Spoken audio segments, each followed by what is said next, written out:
बांग्लादेश की सूरत हाल में मैं एक चीज़ ये देखना चाह रहा था कि बड़ी ज़बरदस्त रही कि वहाँ पर एक तो जो इम्प्रेशन दिया जा रहा था, बाज़ औक़ात ये इस तरह के ख़दशात होते हैं कि कहीं पक्का पक्का फ़ौज टेक ओवर ना कर ले, हैं तो होता है ना इस तरह के। लेकिन वहाँ पर ऐसा नहीं हुआ। वहाँ पर बाकायदा तौर पर जो सदर साहब थे उन्होंने बाकायदा तौर पर मुशावरत की। और आप ये सोचिए कि वैसे तो ये हेडलेस सी मूवमेंट थी, यानी कि कोई इसकी सरबराही नहीं कर रहा था, लेकिन आप देखें कि स्टूडेंट बॉडीज़ को भी इसमें कंसिडर किया गया, स्टूडेंट रहनुमाओं को, प्रोफेसर साहिबान को, और उसके बाद फिर डॉक्टर यूनुस को अबूरी हुकूमत का सरबराह बनाया गया। राइटली पॉइंट आउट किया कि हमेशा जो इस तरह की तहरीक होती है, और लोग ये भी सवाल उठा रहे हैं कि यार ये तो बस सरकारी कोटे का इशू था, कोई इतना बड़ा इशू भी नहीं था इस पे। लेकिन एक मोमेंटम होता है किसी भी तहरीक का, जिसे लोग अक्सर और बेशतर कहते हैं कि एक वेव आती है, लेकिन ये वेव आकर एक जगह रुकी नहीं। और उन्होंने अपनी डिमांड रखी स्टूडेंट्स ने। उन्होंने ये भी कहा कि हमें जी फौज का टेक ओवर नहीं चाहिए, हमें हुकूमत चाहिए, ऐसी अबूरी हुकूमत जिसमें डॉक्टर यूनुस का हवाला उन्होंने दिया, और बाकायदा अब इसकी तश्कील भी तय पा गई है। और आप देखें फौरन शाहब साहब ने, जो सदर हैं बांग्लादेश के, उन्होंने फौरन ये काम किया और अबूरी हुकूमत तश्कील पा गई है। अच्छा, मैं इसमें ये दूसरी चीज़ कहना चाह रहा था कि अब आप ये देखें कि वहाँ इंडिया की जानिब से जो प्रोपेगेंडा किया जा रहा है अगेंस्ट खालिदा ज़िया साहिबा, उनके साहबजादे, मतलब बड़ी हैरान कुन बात है। इंडिया पाकिस्तान का नाम ना ले, ऐसा कैसे हो सकता है? ज़ाहिर उनको मिर्चें तो बड़ी लगी होंगी जो प्रोपेगेंडा जी पाकिस्तान की तरफ शिफ्ट किया जा रहा है। लेकिन हसीना वाजिद का पीछा नहीं छोड़ा है बांग्लादेशी कौम ने, चाहे वो किसी भी मुल्क में हो। हम देख रहे हैं जो एम्बेसीज हैं वहाँ पर जाकर बाकायदा इस पर एहतजाज किया जा रहा है। और अब उनका मुतालबा ये भी है बांग्लादेश के स्टूडेंट्स का, वही कहते हैं जी इनको गिरफ्तार किया जाए, क्योंकि जो हलाकतें हुई वहाँ पर विशसली। और मुझे तो ये लग रहा था कि जैसे वो कॉलोनियल स्टेट्स नहीं हुआ करती थी कि जब बरतानिया का राज होता था उसके बाद मुख्तलिफ स्टेट्स जो हैं वो उनके निगरानी में, मलिका की निगरानी में काम करती थी, तो ऐसे बांग्लादेश भी लग ये रहा था कि ये मोदी की निगरानी में बिल्कुल काम कर रहा था। क्योंकि जो वो चाहते थे, भाई चीन में वो खातून गई एक अहम तरीन मुआहिदे के लिए, और उसके बाद वहाँ पे बीच में छोड़ के आ गए कि हम चाहते हैं कि इंडिया इसको कंप्लीट करे। आप सोचिए कि दूसरे मुल्क इसमें क्या राय में अगर रखते आपकी होंगे। एक फोकस सिर्फ शख्सियत पर हो और मुल्क से आपका ताल्लुक अच्छा ना निभे, तो फिर कैसे होगा? अब हो क्या रहा है कि इंडिया और बांग्लादेश के दरमियान जो ट्रेन सर्विस है वो मुअत्तल है, वो ताल्लुकात नहीं रहे जो होने चाहिए थे। और इंडिया जब पनाह देगा इस तरीके से, तो फिर आप अंदाज़ा लगा सकते हैं कि बांग्लादेशी अवाम के अंदर कितना गम और गुस्सा पाया जाता है। एक और चीज़ है सदफ, कि ये जो फ्लाइट थी, ये आपको पता है कि अब तो ये जो फ़्लाइट रडार और इस तरह की काफ़ी वेबसाइट्स आ गई हैं ट्रैकिंग की, कि आपके कोई प्यारे भी सफ़र कर रहे हो, फ्लाई करते हुए जा रहे हो, या आपको उनकी फ़्लाइट टाइम देखना हो तो आप उसके अंदर बाज़ औक़ात जाके, मैं भी चेक करता रहता हूँ। तो हसीना वाजिद का ये जो तैयारा था, जब ये वहाँ से उसने उड़ान भरी, तो सबसे ज़्यादा ट्रैक किया जाने वाला ये फ़्लाइट थी जो हालिया रिसेंट हिस्ट्री में है, क्योंकि किसी को पता नहीं था कि ये हसीना जब उड़ी हैं तो ये उड़ने के बाद कहाँ। और आप ये अंदाज़ा लगाएं कि अब कंपैरेटिवली हम जिस एरा में जी रहे हैं, वहाँ पर इस तरह की जो पुराने ज़माने में हम सुना करते थे, जी इनकलाब आ गया, उससे पहले फ्रेंच रेवोल्यूशन के बड़े हवाले दिए जाते हैं। अब कंपैरेटिव लोगों की ज़िंदगी बेहतर है, आसूदा है, खुशहाल है, और लोगों को वो मसाइल का सामना नहीं है। लेकिन बांग्लादेश के अवाम ने जिस तरीके से खड़े होकर 16 साल एक कहते हैं ना हुकूमत का ख़ात्मा किया, ये एक बड़ा यूनिक स्टडी है जिसे हमें देखना होगा कि क्या सूरत हाल बनी, अब क्या होने जा रहा है। क्योंकि बांग्लादेश की जो अब नई हुकूमत तश्कील पा गई है, क्या ये सस्टेन करेगी, और ये इंतखाबात होने के चांसेस कितने नज़र आ रहे हैं, और इसमें फ़ौज कितना अहम रोल प्ले कर सकती है। इस पर बात कर लेते हैं। हमारे साथ मौजूद हैं साबिक सफ़ीर doctor Jamil. Thank you so much doctor Jamil साहब। ज़रा ये बताइएगा, आप इस सारी सूरत हाल को कैसे देखते हैं? हमें लगा कि जी मामला यहाँ पे ख़त्म हो गया कि हसीना वाजिद साहिबा मुल्क से फ़रार हो गई, और स्टूडेंट्स की जो डिमांड्स हैं उनको कह दिया गया कि जी फ़ौज के जो उनके आर्मी चीफ़ हैं उन्होंने आके कहा कि हम आपकी बात मानेंगे। लेकिन वो मुतालबा एक और लेकर सामने आ गए कि जी हम जिन शख्सियत को चाहते हैं उनकी अबूरी हुकूमत बनेगी, आप हुकूमत नहीं बनाएंगे। सो आपको लगता है there is more to come? जी, there is more to come. And ये जो वेव आई है इस नौजवानाने बांग्लादेशियों की, वो वेव एक दानाई और दानिशमंदी के साथ एक नौजवान शख्स जो कि 36 बरस का सिर्फ है, उसने जो तहरीक का मुहर्रिक था, उसने उसको दानाई और दानिशमंदी के साथ जिस तरीके से उसने डिमांड पुटअप की अपने आर्मी के सरबराह को कि अगर इन 18 लोगों में से 3 दिन पहले की बात कर रहा हूँ मैं, कि जो 18 लोगों की लिस्ट दी गई है, अगर इसको तब्दील किया गया या ऐसे लोगों को लाया गया जिसको कि फौज सपोर्ट करती है, तो हम उसको नहीं मानेंगे। और आप अंदाजा करें कि इन यंगस्टर्स ने किस दानाई के साथ गवर्नर बैंक, स्टेट बैंक के गवर्नर, उनका बांग्लादेश के जो रिजर्व बैंक का गवर्नर, उनको, डॉक्टर्स को, उसमें नोबेल प्राइज होल्डर को ही उन्होंने नाम दिया है, डॉक्टर यूनुस का, प्रोफेसर यूनुस का, और वाइस चांसलर्स का, और बड़े बड़े दाना लोगों का नाम दिया। और उनका कि अगर किसी इसको पॉलिटिकली अगर हाईजैक किया गया तो हम इसको भी नहीं मानेंगे कि आप पुराने पुराने पॉलिटिशियन को लाके डाल दें इसमें। ठीक है। तो उससे तो अंदाजा होता है कि ये वेव जिसका आप जिक्र कर रहे थे अभी, सदफ जिसका जिक्र कर रही थी, ये वेव बड़ी दानाई और दानिशमंदी के साथ इसका रुख और इसका समत जो है वो सही समत में रखा गया। वरना दुनिया ये देखती है कि ऐसे हेडलेस किस्म के जो होते हैं, मोबिलाइजेशन होती है, उसको हाईजैक कर लिया जाता है बड़ी आसानी से। जी, तो ये नहीं हुआ, तो जिससे आपके सवाल का जवाब बन जाता है। अच्छा, एक चीज़ है डॉक्टर जबीर, मैं बेसिकली ये सवाल करना चाहूँगा कि obviously people are thinking very wishfully, and ये बड़ा एक खदशा भी था कि कहीं फौज टेक ओवर ना कर ले, लेकिन जो स्टूडेंट लीडर्स थे और जो प्रोफेसर साहिबान थे उन्होंने बड़ा दानाई से ये मामला हल किया। लेकिन age is not just a number, ये हमने देखा। ये जो अमेरिका की प्रेसिडेंशियल डिबेट है, इसमें फिर बाइडन साहब भी पीछे हटे। इवन ये कि ये ट्रम्प साहब की एज के हवाले से भी बात हुई, हालांकि he is in his 70s। अभी हम यहाँ की बात करें बांग्लादेश की, कि एक यूथ लेड प्रोटेस्ट हुआ जिसकी बिना पर शेख हसीना को यहाँ से भागना पड़ा। लेकिन इस वक्त सरबराही है डॉक्टर यूनुस के पास, but he is 84 years of age.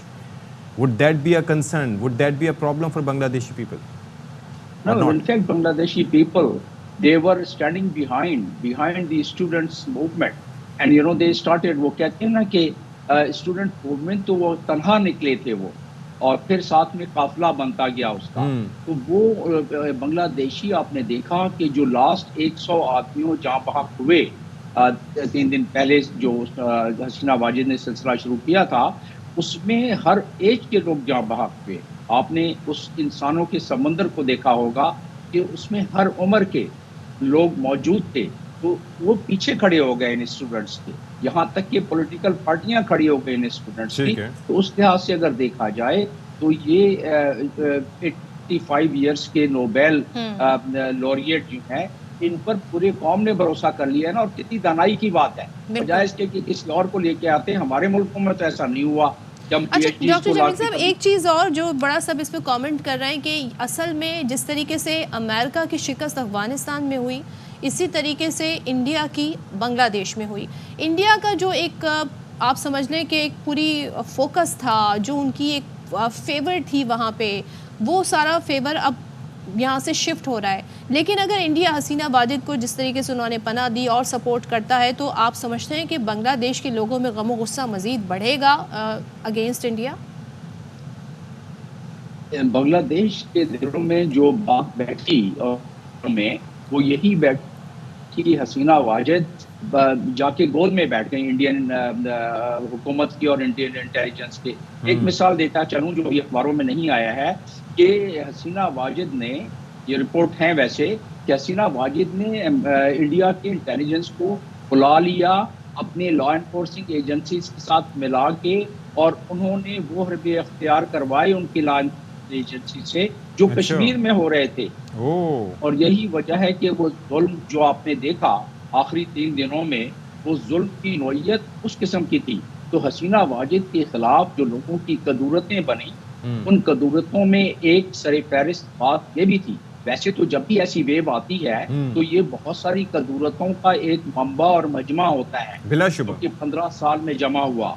तो उस लिहाज से आप अगर देखें तो यकीनन इंडियन फैक्टर है। और आप देखिए इसको किस तरह ये बात साबित होती है कि उनके जो फॉरेन मिनिस्टर हैं, उन्होंने जब हसीना वाजिद से बात की अजीत दोगल से मिलने के बाद, तो उन्होंने कहा कि लगता यही है कि जमात इस्लामी, जिसको कि पाकिस्तानी आईएसआई सपोर्ट कर रही है, उनकी वजह से ये सारा हुआ। तो ये अभी से वो ग्राउंड बनाना जमात इस्लामी के जो स्टूडेंट में गया है, तो उन्होंने अभी से ये ग्राउंड प्रोपेगेंडे का बनाना शुरू किया कि पाकिस्तान इसमें इन्वॉल्व है। हालांकि वो इतनी मुतहर्रिक तहरीक थी कि अगर अमेरिका भी इन्वॉल्व होता और सारे मुल्क भी इन्वॉल्व होते तो उससे बड़ी तहरीक उनको अगर रातों को नींद ना आए तो वो ये भी समझते हैं कि शायद ये भी पाकिस्तान का किया धर है, तो उनका क्या कहना। इस वक्त सवाल एक और है मेरे जहन में कि यहाँ पर ये जो वोल्केनिक इरप्शन हुई है इसका रीज़न है, जिस तरह से आपने कहा कि कदूरतें और नफ़रतें और काफ़ी चीज़ें थीं जो इस ये जो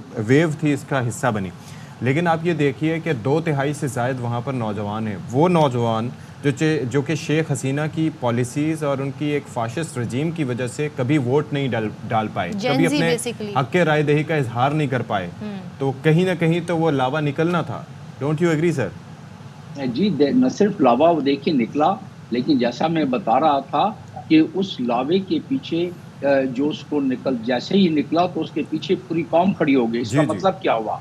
इसका मतलब ये हुआ कि वहाँ जो पिछले 15 सालों से जो सप्रेशन का दौर चल रहा था, जो ऑपरेशन का दौर चल रहा था, उसकी वजह से पूरे ज़्यादा आबादी वहाँ की वो उससे दुखी हो गए थे।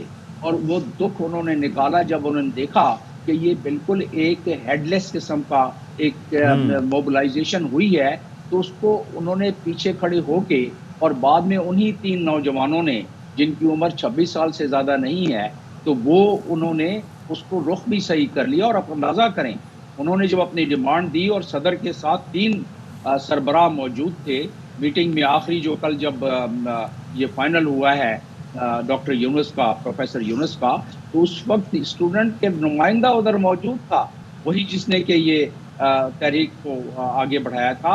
और 3 आर्मी चीफ और सदर, इनकी मीटिंग हुई है। तो आप अंदाजा करें कि फौज ने भी नौजवानों को कितनी ज़्यादा पजीराई की।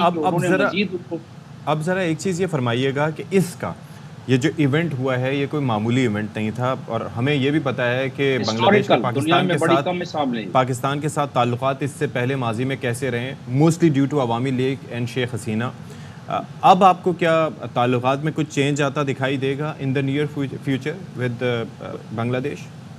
जी हाँ, जियो पॉलिटिकल लेवल पर न सिर्फ पाकिस्तान के साथ तो ताल्लुकात बेहतर होंगे, और वो जो रेटरिक होता था पहले वो ख़त्म हो जाएगा। लेकिन सबसे बड़ी बात यह है कि मालदीव के बाद जहाँ से फ़ौजें मालदीव के सदर ने निकाल दी इंडिया की फ़ौजों को, जो काफ़ी अरसे से वहाँ मौजूद थी, और वहाँ चाइना ने बहुत ज़्यादा डेवलपमेंट शुरू कर दी। बांग्लादेश में भी BRI के तहत चाइना ने डेवलपमेंट की है। और आपने जैसा खुद कहा कि 2-3 दिन पहले हसीना वाजिद वहाँ थी और 1 बिलियन की बात हो रही थी।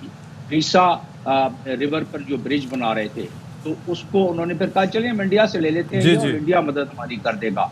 तो इसका मतलब ये हुआ कि वो इन्फ्लुएंस जो इंडिया हमेशा से अख्तियार कर रहा था, और खालदा अपना हसीना वाजिद वो उस इंडिया के ज़ोम पर और उनके ज़ोर पर अपने लोगों को कुचल रही थी, वो तो दौर ख़त्म हुआ। तो जाहिर है अब जियो जो असर रसूख होता है उसका एक फ्लो होता है। उस फ्लो के तहत इंडिया का, जाहिर है इंडिया, एक आखिरी बड़ी अहम बात है कि इंडिया चाह रहा है, ये कहीं और खबर नहीं आई है, इंडिया चाह रहा है कि एग्जाइल की गवर्नमेंट हसीना वाजिद से बनवा दें। और उसको कुछ मुल्कों से एक्सेप्ट करवा लें, ये नई बात बता रहा हूँ, ठीक है, कुछ मुल्कों से एक्सेप्ट करवा के, और उसके बाद इंडिया एक लेजिटिमेट तरीके से अवामी लीग के जो वहाँ बनने वाले और सपोर्टर्स हैं उनके जरिए फिर गड़बड़ करना शुरू कर दे बांग्लादेश में। दिस इज अनलाइकली बिकॉज जिस तरह से वहाँ के स्टूडेंट्स अपने मुतालबात पर डटे हुए हैं, तो ऐसा लगता नहीं है कि वो उस प्रपोजल को किसी भी तरीके से एक्सेप्ट कर सकेंगे। Thank you so much. नफाक डालने की कोशिश की जा रही है। बिल्कुल, thank you so much doctor Jameel.